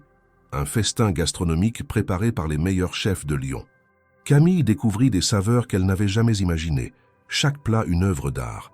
Mais au-delà de la nourriture, c'étaient les conversations qui la fascinaient. Ces gens parlaient politique, art, philosophie, avec une aisance déconcertante. Certains étaient brillants, d'autres simplement éduqués, mais tous partageaient cette assurance de ceux qui n'ont jamais douté de leur place dans le monde. « Vous êtes silencieuse », remarqua Alexandre entre deux plats. « J'observe. Qu'est-ce que vous voyez ? Des gens qui ont tellement peur de montrer leurs failles qu'ils ont construit des armures. » Elle regarda autour de la table. Mais parfois, l'armure craque, et c'est là que ça devient intéressant. Après le dîner, l'orchestre commença à jouer des morceaux plus entraînants. Alexandre tendit la main à Camille. « Tu sais danser ? La valse apprise en cours de gym au collège ? » « Oui, c'est suffisant. » Qu'ils rejoignirent la piste de danse, et Alexandre la guida dans une valse maladroite mais sincère. Camille se laissa porter, sentant la chaleur de sa main dans son dos, le regard des autres sur eux. Certains les admiraient, d'autres les méprisaient, mais pour la première fois de la soirée, elle s'en fichait. « Tu sais ce qui est dingue ?» murmura-t-elle à son oreille. « Quoi ? Je passe une bonne soirée, malgré tout. Malgré Claire, malgré les regards, malgré la conscience aiguë que je suis une imposteur. Je passe une bonne soirée. » Alexandre resserra son étreinte. « Tu n'es pas une imposteur. Tu es la personne la plus authentique de cette salle. » Alexandre. « Je sais. On n'est pas dans un conte de fées. Je sais que demain on devra affronter la réalité. Mais ce soir, je voudrais juste être avec toi. » Camille leva les yeux vers lui et vit quelque chose dans son regard qui la terrifia et l'exalta à la fois. Quelque chose de vulnérable, de sincère, de dangereux. Ils dansèrent jusqu'à ce que l'orchestre fasse une pause. Puis Camille s'excusa pour aller aux toilettes. Les sanitaires étaient somptueuses. Marbre, miroir doré, savon de luxe. Elle se regarda dans le miroir, essayant de reconnaître la femme qui lui faisait face. Était-ce vraiment elle? Camille Dubois de Vénissieux, au bal d'hiver dans les bras d'un millionnaire. La porte s'ouvrit derrière elle. Claire Beaumont entra, suivie de deux de ses amis.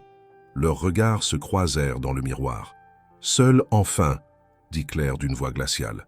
Camille se retourna lentement. « Je n'ai rien à vous dire. Mais moi, j'ai beaucoup à te dire. » Claire s'approcha et Camille vit la rage contenue dans ses yeux. « Tu crois que tu as gagné quelque chose ce soir? Que parce que tu as tenu tête à la méchante riche, tu es maintenant l'héroïne de l'histoire? Je n'ai jamais dit ça. Tu es un jouet pour Alexandre, une distraction. Il est en pleine crise existentielle et toi, tu es arrivé au bon moment. Mais crois-moi, ça ne durera pas. D'ici un mois, il se sera lassé. Et tu retourneras nettoyer ses bureaux. Sauf que maintenant, tu sauras exactement ce que tu as raté. » Les mots étaient cruels, mais Camille entendit aussi la douleur sous-jacente. Claire n'était pas juste méchante, elle était blessée. « Vous l'aimiez, dit doucement Camille. Vous l'aimez encore. » Claire se figea. « Ça ne te regarde pas. Vous avez raison. Ça ne me regarde pas. Mais puisqu'on joue carte sur table, oui, Alexandre et moi, c'est probablement voué à l'échec. Nos mondes sont trop différents. Mais au moins, on essaie d'être honnête l'un envers l'autre. Vous avez joué un jeu pendant des années, et vous avez perdu. Pas à cause de moi. À cause de vos propres règles. Tu ne sais rien de ma vie. Vous avez raison, je ne sais rien.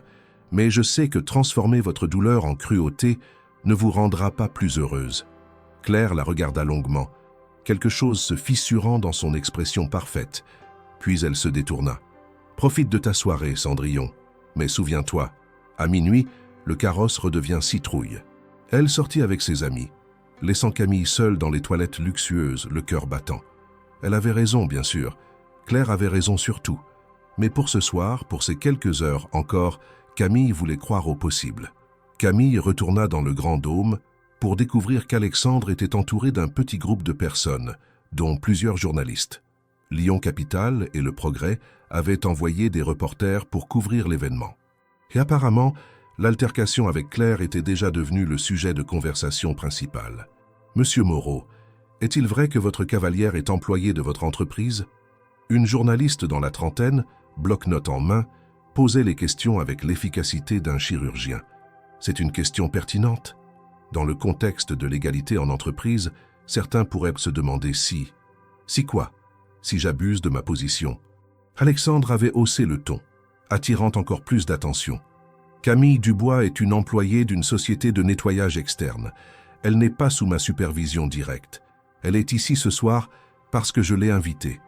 Parce qu'elle est intelligente, courageuse et infiniment plus intéressante que la plupart des gens dans cette salle. Monsieur Moreau, commença un autre journaliste. Non. Vous voulez une histoire? La voici. Pendant des années, nous nous sommes réunis dans ces salons dorés en faisant semblant de nous soucier de la société. Nous donnons de l'argent à des associations caritatives, nous organisons des galas, nous nous tapons dans le dos en nous félicitant de notre générosité. Mais combien d'entre nous connaissent vraiment les gens que nous prétendons aider? Combien ont déjà eu une vraie conversation avec quelqu'un qui gagne le SMIC? Le silence s'était abattu sur la salle. Même l'orchestre avait cessé de jouer. Ce soir, j'ai amené Camille ici parce que je voulais voir ce qui se passerait. Et vous savez quoi? Exactement ce que j'attendais s'est produit. Certains l'ont jugé sur sa tenue, son accent, son code postal. D'autres ont été curieux, ouverts. Mais tout le monde a réagi comme si c'était extraordinaire qu'une femme de ménage soit digne de fréquenter notre précieuse élite. Alexandre se tourna vers Camille, qui venait d'arriver. « Et c'est là que vous vous trompez tous. Ce n'est pas elle qui devrait se sentir privilégiée d'être ici. C'est nous. » Camille sentit toutes les paires d'yeux se braquer sur elle. Les flashs des photographes crépitèrent.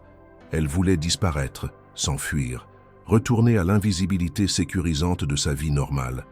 Mais Alexandre lui tendit la main, et quelque chose dans ce geste, sa vulnérabilité, son honnêteté, la retint. Elle avança et prit sa main. « Monsieur Moreau fait un beau discours, » dit-elle, surprenant tout le monde, y compris Alexandre. « Mais il oublie quelque chose d'important. Je ne suis pas venu ce soir pour être votre projet de charité ou votre leçon de morale. Je suis venu parce que j'étais curieuse. Curieuse de voir si les rumeurs étaient vraies, si vous étiez vraiment aussi superficiel, aussi déconnecté qu'on le dit. » Elle regarda autour d'elle, tenant le regard de ceux qui voulaient bien le soutenir. « Et vous savez quoi? Vous êtes exactement ce que j'attendais. Certains ont été gentils.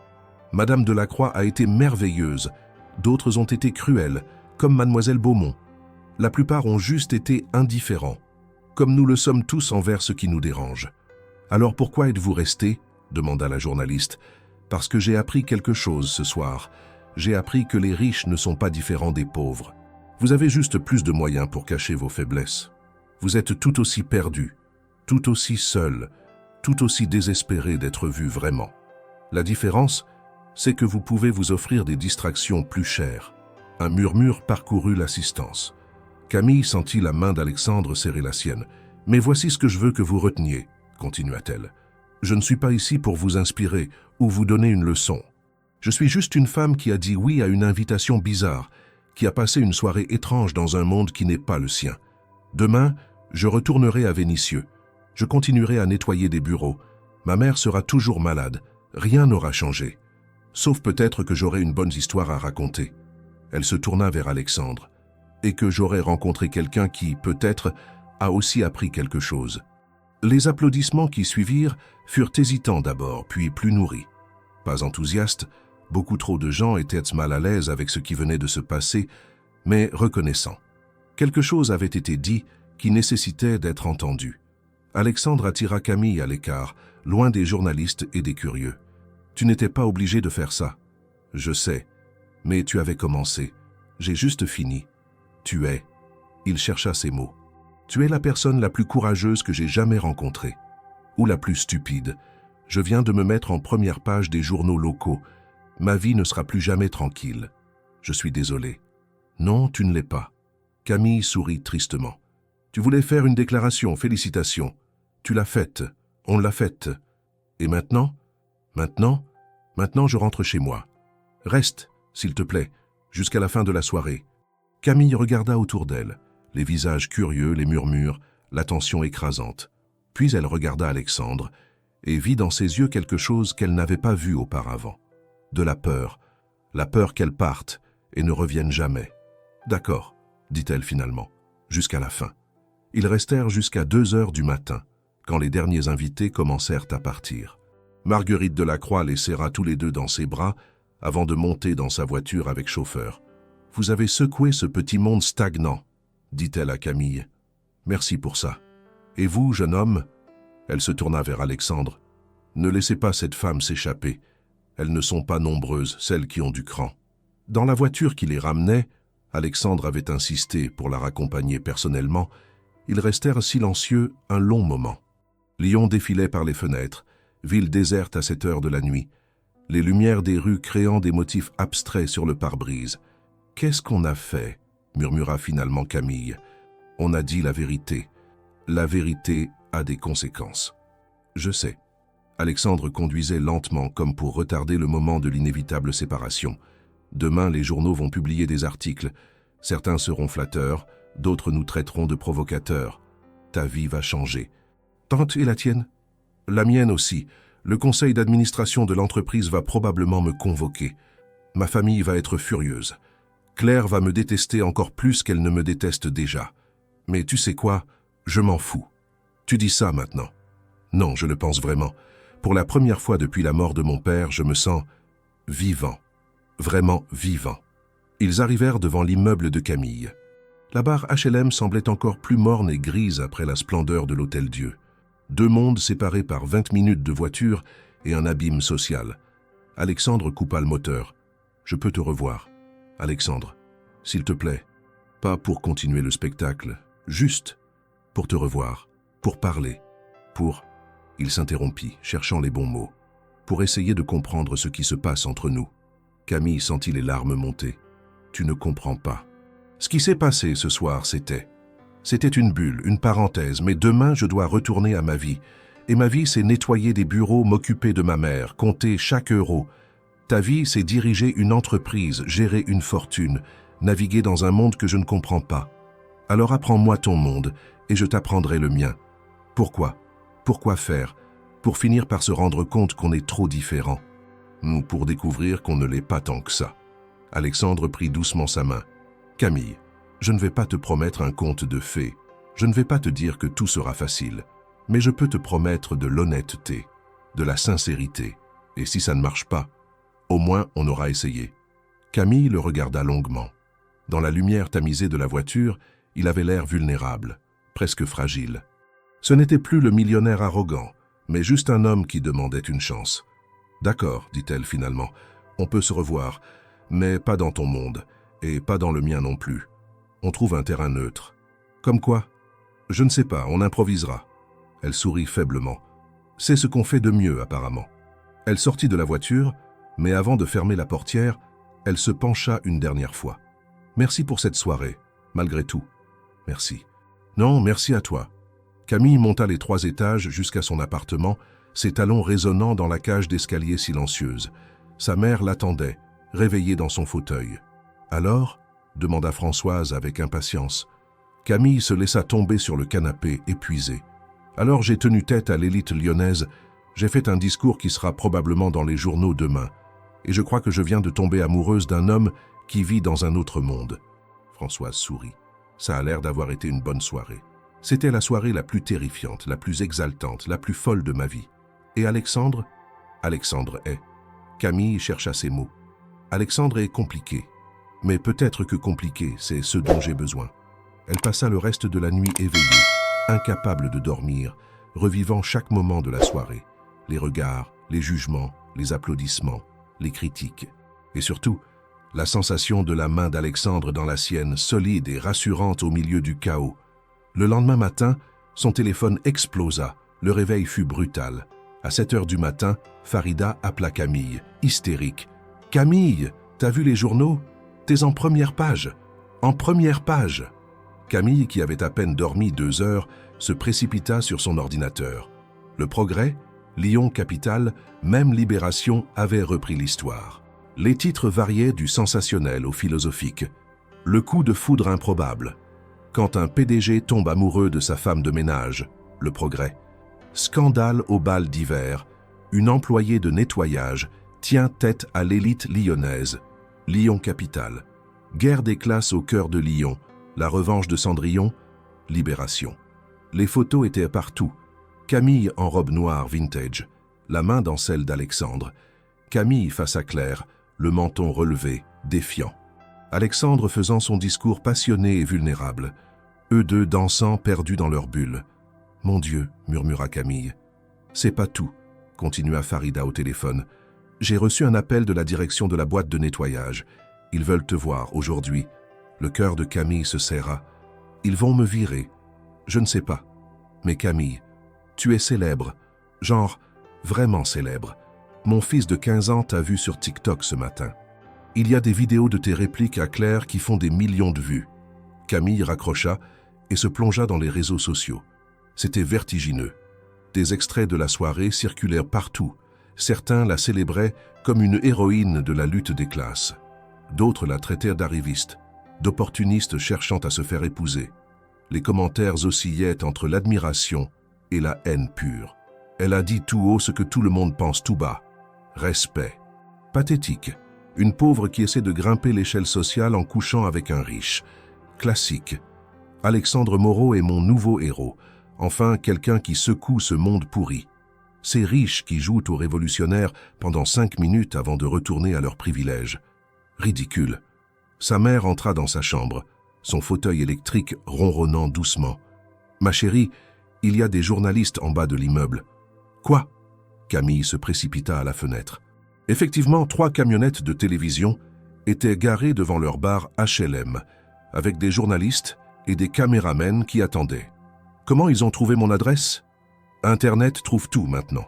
Françoise prit la main de sa fille. « Qu'est-ce que tu veux faire ?»« Je ne sais pas. Je ne sais plus rien. » Son téléphone sonna. Alexandre. Elle hésita, puis décrocha. « Camille, je suis tellement désolé. Tu as vu ? » « J'ai vu. C'est devenu incontrôlable. J'ai déjà reçu 20 appels de journalistes ce matin. Mon attaché de presse est en panique. Le conseil d'administration veut me voir à 13 heures. Alexandre, je ne peux pas sortir de chez moi. Il y a des caméras partout. Je viens te chercher. Non, ça va empirer les choses. Alors laisse-moi t'envoyer quelqu'un. Mon avocate peut te conseiller sur comment gérer ça. Je n'ai pas besoin d'avocate. J'ai besoin que tout ça disparaisse. » Un silence. « Tu regrettes ?» Camille ferma les yeux. « Je ne sais pas ce que je ressens. Tout est trop. Trop grand. Trop rapide. Je comprends. Écoute, prends ton temps. Réfléchis. Mais s'il te plaît, ne disparais pas. » Elle promit de le rappeler et raccrocha. Puis elle s'habilla et se prépara mentalement à affronter la direction de l'entreprise de nettoyage. Les bureaux de Clean Services, la société qui employait Camille, se trouvaient dans une zone industrielle morne de Volx-en-Velin. Monsieur Berthelot, le directeur, était un homme chauve de 50 ans qui avait bâti son entreprise de ses mains et qui considérait ses employés avec un mélange de paternalisme et de pragmatisme économique. « Mademoiselle Dubois », commença-t-il en désignant une chaise inconfortable dans son bureau encombré, « vous comprenez que votre exposition médiatique pose problème. Je n'ai rien fait de mal. Ce n'est pas la question. Nos clients apprécient la discrétion. Moreau Pharmaceuticals a déjà appelé ce matin pour demander qu'on vous retire de leurs locaux. Le coup fit mal. Alexandre a fait ça? Pas Monsieur Moreau personnellement, mais sa direction des ressources humaines, oui. Ils disent que votre présence créerait une distraction. Berthelot se pencha en avant. Écoutez Camille, vous êtes une bonne employée, 8 ans sans incident, mais là, vous êtes devenue, comment dire, une personnalité publique. Ça complique les choses. Vous me licenciez? Non, je vous propose un arrangement. Vous prenez un congé sans solde pendant 1 mois, le temps que les choses se calment. Après, on réévalue. Camille sentit la panique monter. Je ne peux pas me permettre 1 mois sans salaire. Ma mère, je sais, mais c'est le mieux que je puisse faire. Sinon, certains de nos clients menacent d'annuler leur contrat. Je dois penser à mes autres employés aussi. Elle quitta le bureau en état de choc. 1 mois sans salaire signifiait ne pas pouvoir payer les médicaments de sa mère, les factures, le loyer. Sa vie s'effondrait. Dans la rue, elle appela Alexandre. Il décrocha immédiatement. « Ils m'ont mis en congé forcé. »« Quoi ? Ta boîte a demandé qu'on me retire. Maintenant, je n'ai plus de travail pour 1 mois, peut-être plus. Camille, je ne savais pas. Je te jure que je n'étais pas au courant.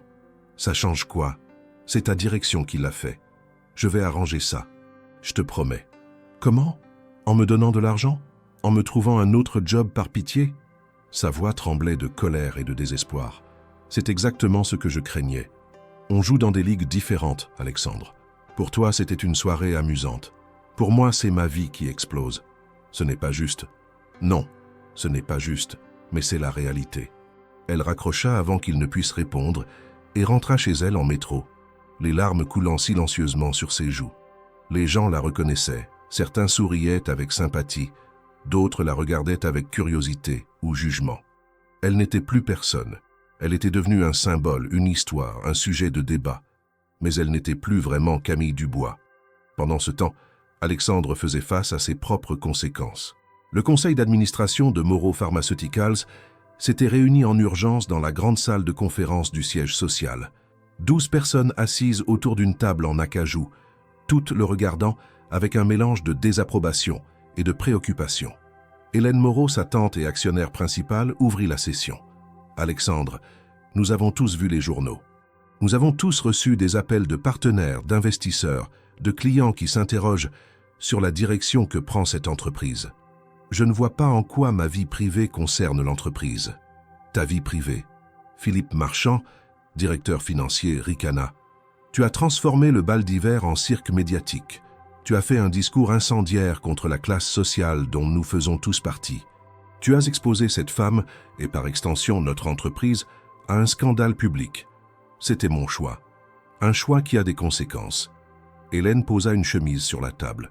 3 clients ont menacé de rompre leur contrat ce matin.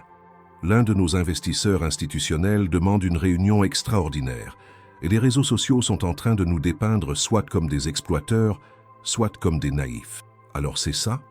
Vous vous souciez plus de l'image que de l'intégrité? L'image, c'est ce qui paie les salaires de nos 3000 employés. Philippe frappa du poing sur la table.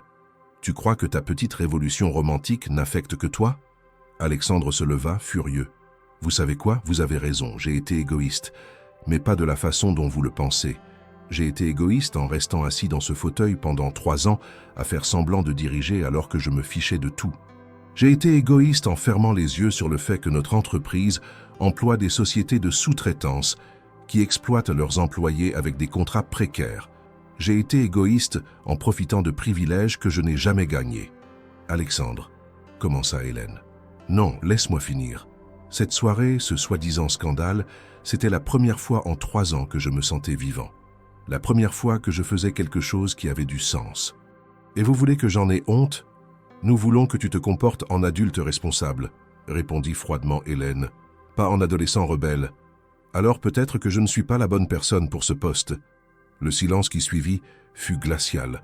Alexandre réalisa ce qu'il venait de dire, mais ne le retira pas. « Tu parles sérieusement ?» Hélène le fixait, incrédule. « Je ne sais pas. Peut-être. Donnez-moi quelques jours pour réfléchir. » Il quitta la salle de conférence sous les regards stupéfaits. Dans son bureau, il s'effondra dans son fauteuil, la tête entre les mains. Qu'est-ce qu'il était en train de faire? Il était prêt à tout abandonner? Pourquoi? Pour qui? Son téléphone vibra. Un message de Camille. « Je pense qu'on devrait prendre du recul. C'est devenu trop compliqué. Je suis désolé. » Alexandre sentit son cœur se serrer. Il composa son numéro, mais elle ne répondit pas. Il essaya encore. Rien. Il lui envoya un message. « S'il te plaît, ne fais pas ça. Laisse-moi t'expliquer. Laisse-moi arranger les choses. » Pas de réponse. 2 semaines passèrent. 2 semaines de silence. Camille avait bloqué le numéro d'Alexandre et refusé toutes les interviews. Elle restait enfermée chez elle avec sa mère, regardant l'hystérie médiatique se calmer progressivement, remplacée par d'autres scandales, d'autres histoires. Madame Ferreira, leur voisine portugaise, leur apportait des Tupperware de Bacalo et de Caldo Verde. Farida passait tous les 2 jours avec des nouvelles du travail et des ragots. Mais Camille se sentait vide, évidée. « Tu l'aimes », dit Françoise un soir alors qu'elle regardait à la télévision sans vraiment la voir. « Maman, ne me mens pas, je te vois dépérir depuis 2 semaines. Tu l'aimes ?» Camille sentit les larmes monter. Et alors, l'amour ne suffit pas. Regarde ce qui s'est passé. En une soirée, nos 2 vies ont explosé. Ou peut-être qu'elles ont simplement révélé ce qu'elles étaient Vraiment. Je ne comprends pas. Françoise prit la main de sa fille. Ma chérie, tu nettoies des bureaux depuis 8 ans. Tu es brillante, tu as un potentiel incroyable, mais tu t'es enfermée dans cette vie par peur. Peur de prendre des risques, peur d'échouer, peur de viser plus haut. Je le fais pour toi, pour payer tes soins. Non, tu le fais pour toi aussi, parce que c'est confortable, parce que tu sais exactement ce qui t'attend chaque jour. Les yeux de Françoise brillaient, mais ce soir-là, au bal, tu as été celle que j'ai toujours su que tu étais. Courageuse, fière, incroyable. Et regarde où ça m'a menée. Sans travail, humiliée publiquement. Vivante. Ça t'a menée vivante. Françoise serra sa main. Alexandre a ses problèmes. Il doit trouver son chemin. Mais toi aussi. Et peut-être que vous pourriez le trouver ensemble. Ou peut-être pas. Mais au moins, essaie. Ne laisse pas la peur décider pour toi.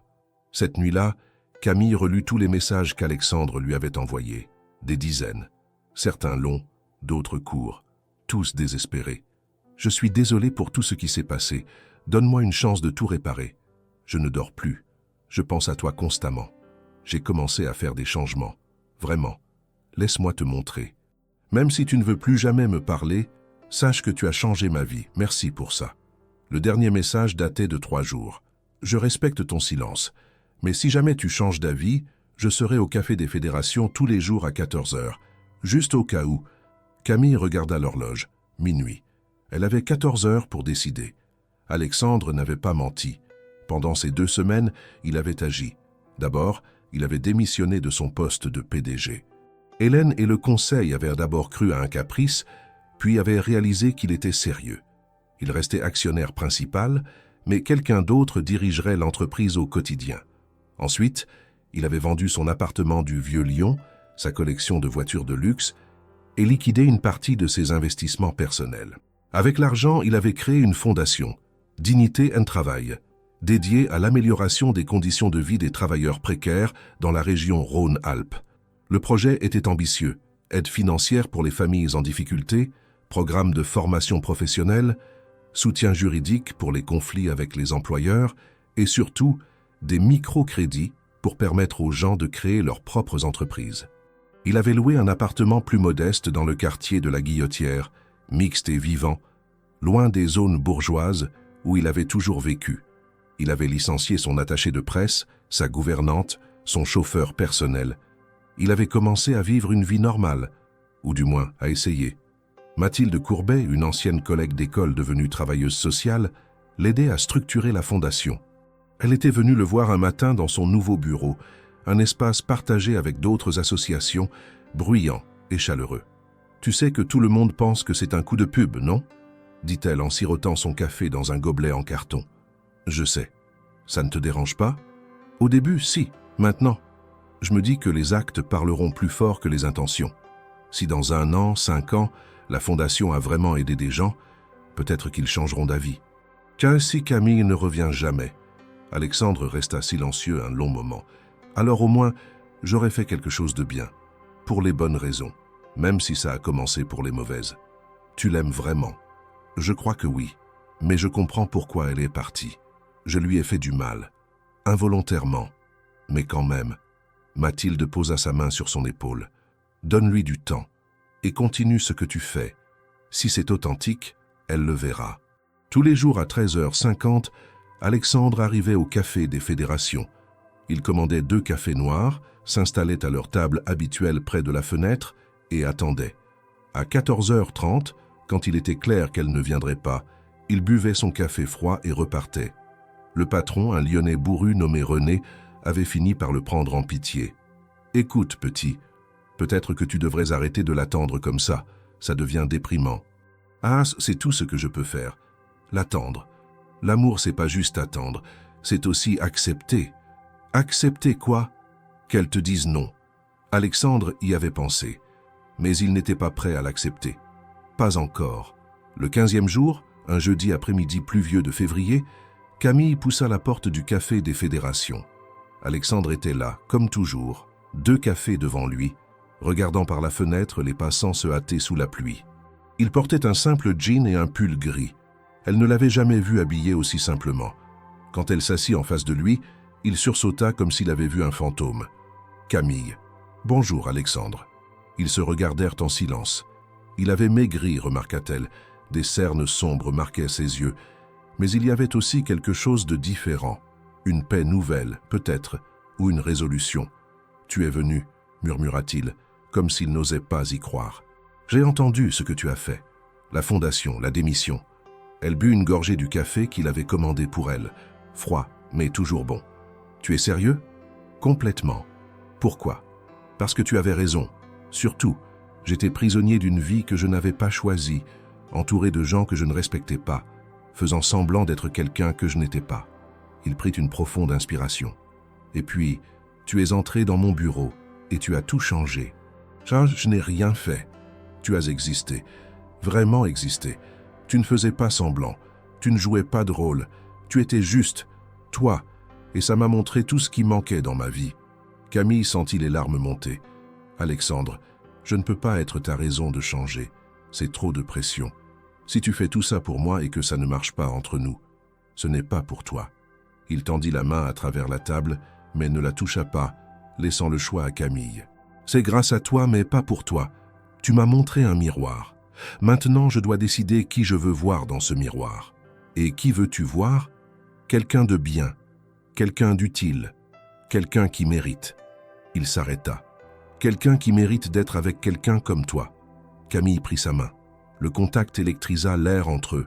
« Je n'ai pas besoin que tu sois parfait, Alexandre. J'ai besoin que tu sois honnête. Je sais. Et voici l'honnêteté. Je ne sais pas si je vais réussir. Je ne sais pas si dans 6 mois je ne vais pas regretter d'avoir abandonné mon confort. Je ne sais pas si je vais être bon dans ce que je fais maintenant. Mais je sais que je veux essayer. Et je sais que je veux essayer avec toi, si tu veux bien. J'ai peur, moi aussi. On vient de mondes tellement différents. Alors créons le nôtre. » Camille sourit à travers ses larmes. « C'est terriblement naïf. Je sais. Mais peut-être que le monde a besoin d'un peu plus de naïveté. » Alexandre pressa doucement sa main. « Qu'est-ce que tu en dis? On recommence? Pas comme patron et employé. Pas comme le riche et la pauvre. Juste comme Alexandre et Camille. 2 personnes qui essaient de comprendre ce qui se passe entre elles. » Camille réfléchit longuement. Puis elle dit « À une condition. » « Laquelle ? » « Je veux reprendre mes études. Ingénierie sociale. L'université propose des cours du soir. Et je veux travailler, pas pour toi, pas dans ta fondation, mais quelque chose que je choisis. D'accord. Et tu ne paies rien. Ni mes études, ni mon loyer, ni mes factures. Je me débrouille. Camille. Non. C'est important. Si on fait ça, on le fait en égo. Pas comme un sauveur et une victime. Alexandre hocha lentement la tête. Tu as raison. Mais laisse-moi au moins t'aider à trouver un nouveau travail. Pas par pitié. Parce que tu es surqualifié pour ce que tu fais et que tu mérites mieux. On verra un jour à la fois. Un jour à la fois, répéta-t-il, souriant pour la première fois depuis 2 semaines. Les mois qui suivirent furent loin d'être faciles. Camille trouva un poste d'assistante administrative dans une association d'aide aux familles monoparentales, moins bien payé que son travail de nettoyage, mais plus gratifiant. Elle s'inscrivit au cours du soir d'ingénierie sociale à l'université Lyon 2. Ses journées devenaient des marathons, travail de 8h à 17h, cours de 18h à 21h, puis révision jusqu'à minuit. Alexandre, de son côté, apprenait les dures réalités du travail associatif. La fondation Dignité en Travail se développait lentement. Il découvrait que changer les choses prenait du temps, de la patience et beaucoup plus d'humilité qu'il ne l'avait imaginé. Les premiers bénéficiaires étaient méfiants. Pourquoi un millionnaire voudrait-il vraiment les aider? Ce n'est qu'après des mois de présence constante, d'écoute, de petites victoires, que la confiance commença à se construire. Leurs relations évoluaient en parallèle. Ils se voyaient 2 ou 3 fois par semaine, toujours dans des endroits neutres, le café des Fédérations, les berges du Rhône, les petits restaurants de la Guillotière. Ils apprenaient à se connaître loin des projecteurs, loin du scandale. Ils se disputaient parfois sur l'argent, sur les privilèges, sur leur vision du monde. Mais ils apprenaient aussi à s'écouter, à se comprendre, à construire quelque chose de nouveau. Un soir de mai, alors qu'ils marchaient le long de la Saône, Alexandre prit la main de Camille. « J'ai quelque chose à te proposer. » Encore. Elle sourit, habituée maintenant à ses idées soudaines. « La Fondation cherche quelqu'un pour coordonner les programmes d'aide aux familles, quelqu'un qui comprend vraiment les besoins, qui a vécu ces difficultés. Quelqu'un comme moi. Oui, mais je ne veux pas que tu te sentes obligé. Je sais ce qu'on a dit. Pas de favoritisme, pas de... Camille l'interrompit d'un baiser, le premier vrai baiser depuis cette fameuse soirée. Quand elle se recula, Alexandre avait les larmes aux yeux. Qu'est-ce que... Oui, j'accepte le poste. Pas parce que tu me le proposes, mais parce que c'est exactement ce que je veux faire. Aider les gens comme moi, comme ma mère, comme toutes ces familles qui se battent tous les jours. Tu es sûr? Plus sûr que je ne l'ai jamais été. Le bal d'hiver de l'année suivante approchait. Cette fois, l'invitation était officielle, formulée par Marguerite Delacroix elle-même, qui avait repris les rênes du comité d'organisation après le scandale de l'année précédente. « Ma chère Camille », avait-elle écrit dans son invitation manuscrite, « vous et Alexandre avez secoué notre petit monde l'année dernière. Certains vous ont détesté pour ça, d'autres vous ont admiré. Moi, je vous ai trouvé rafraîchissant. Venez cette année non pas comme des provocateurs, mais comme des invités d'honneur. Montrez-leur ce qu'il est advenu de votre histoire improbable. » Camille était nerveuse. Elle avait parcouru un long chemin en 1 an. Elle avait terminé sa première année universitaire avec mention. Elle coordonnait maintenant les programmes de la Fondation et avait aidé des dizaines de familles. Sa mère, grâce à de meilleurs soins que les économies réalisées permettaient enfin, se portait mieux. Camille avait même déménagé dans un appartement plus grand, toujours à Vénissieux, mais plus lumineux, plus spacieux. Alexandre aussi avait changé. Il était méconnaissable du playboy désabusé d'il y a 1 an. Il travaillait 60 heures par semaine à la Fondation. Il connaissait maintenant personnellement des dizaines de bénéficiaires. Il se battait pour des lois plus justes auprès des élus locaux. Il avait perdu beaucoup de ses anciens amis. Édouard ne lui parlait plus, mais il en avait gagné de nouveaux, plus authentiques. Et surtout, ils étaient ensemble, vraiment ensemble. Pas dans un conte de fées parfait, mais dans une relation réelle, avec ses hauts et ses bas, ses moments de grâce et ses moments de doute, mais réels. Le soir du bal, Camille enfila une robe qu'elle avait choisie elle-même. Pas vintage cette fois, mais pas non plus de créateur hors de prix. Une robe simple en soie bleu nuit, élégante sans être ostentatoire. Elle portait toujours les perles de sa grand-mère. Alexandre vint la chercher dans sa nouvelle voiture, une Citroën d'occasion, modeste mais fiable. « Tu es magnifique », dit-il en la voyant descendre. « Toi aussi. » Il portait un costume classique, bien coupé mais sans extravagance. « Prête à retourner sur le champ de bataille ? Avec toi ? Toujours. » L'Hôtel-Dieu était transformé comme l'année précédente. Mais cette fois, quand ils entrèrent, quelque chose de différent se produisit.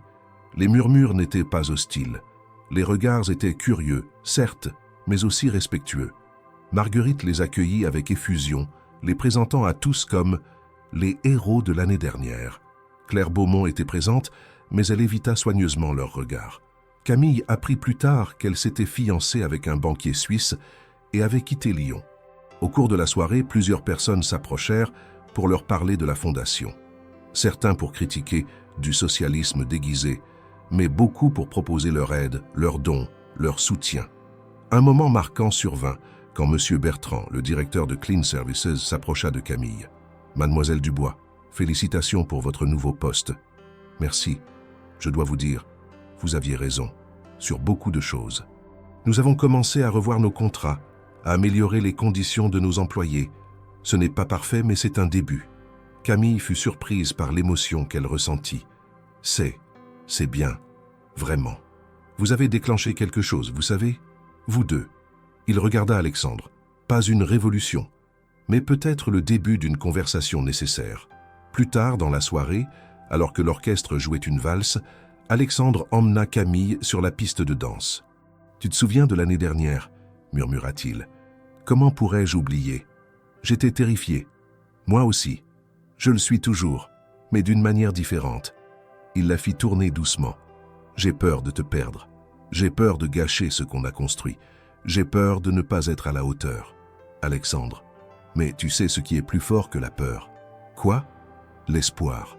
L'espoir qu'on peut construire quelque chose de beau ensemble. Quelque chose qui dure. Il s'arrêta de danser et prit ses mains dans les siennes. « Camille Dubois, je ne vais pas te demander de m'épouser. Pas maintenant, Ce serait trop tôt, trop précipité.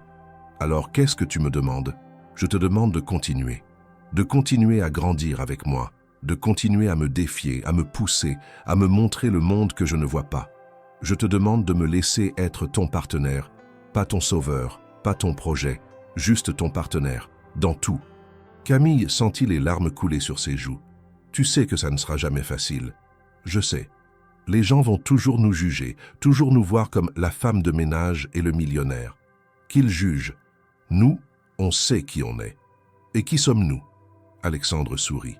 On est deux personnes imparfaites qui essaient de faire mieux, qui ont appris que la vraie richesse n'est pas dans un compte en banque, mais dans l'authenticité, dans le courage d'être soi-même, dans l'amour qui se construit jour après jour, dans les petites choses. Camille l'embrassa là au milieu de la piste de danse, devant tous ces gens qui les avaient jugés, admirés, critiqués. Et cette fois, elle s'en fichait complètement de ce qu'ils pensaient. La fondation Dignité et Travail occupait maintenant 3 étages d'un immeuble de la Guillotière. Camille, directrice des programmes depuis 2 ans, gérait une équipe de 15 personnes.